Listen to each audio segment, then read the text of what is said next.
Does capitalism reward merit? All economic systems reward merit. Someone has to be rewarded for doing something. The question is, what should that thing be?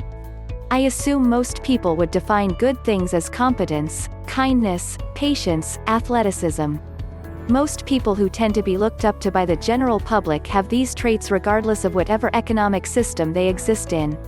So I would guess that most people would want to exist in an economic system that rewarded these specific traits.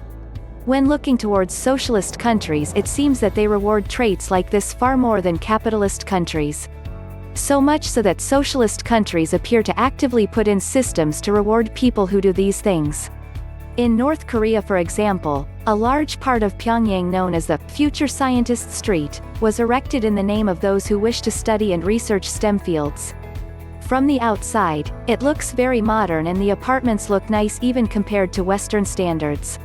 The people working within the area seem genuine. It's as if they are really trying to advance scientific knowledge for a better world.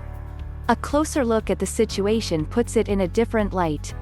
The first question to ask is, what is the selection process for these individuals? The sad reality of the matter is that within a dictatorship the process for anything revolves heavily around the needs and wants of the leader.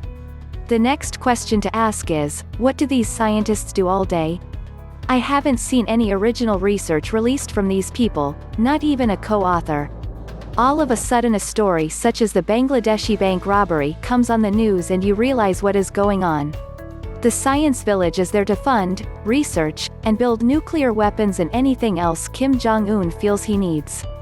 The meritocracy in socialist countries throughout history has never been down to competence, kindness, compassion, or athleticism. It has always been down to what most benefits the state and whoever is ruling it.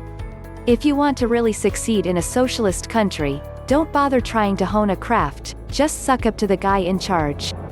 From Russia to Cuba, to Venezuela, and to North Korean, the most successful people have been those who suck up to the guy in charge.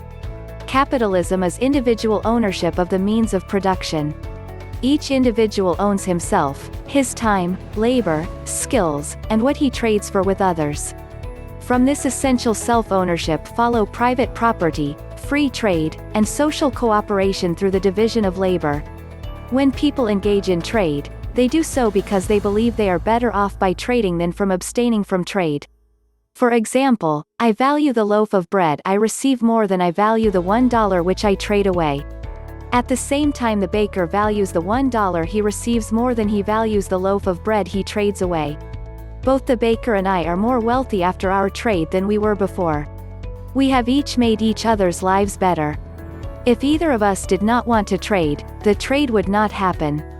This can be for any reason at all, or merely whim. Maybe I don't prefer the loaves baked today, maybe he doesn't like my shoes. That is voluntary cooperation of individuals who exercise self-ownership, capitalism. What is rewarded is the creation of value to others. It doesn't matter how much work I put into something. If nobody wants it, if it has no value to anyone else, it is worthless.